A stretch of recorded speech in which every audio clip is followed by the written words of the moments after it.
Iri dengan perlakuan bosnya, Roy Marten tega membunuh teman sekamarnya di salah satu perusahaan di Buru. Kini Roy Marten sudah ditangkap Polres Pulau Buru.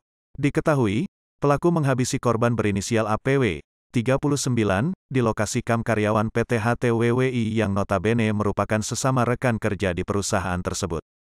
Pelaku dijerat dengan pasal 340 KUH pidana tentang pembunuhan berencana.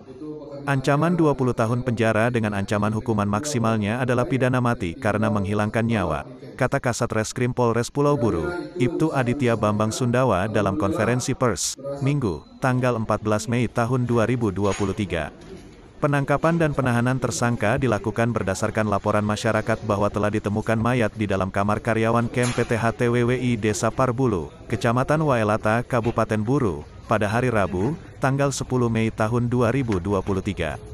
Perbuatan tersangka RML mengakibatkan warga desa Makiriki, Pulau Seram, yang juga merupakan supir truk di perusahaan tersebut kehilangan nyawa.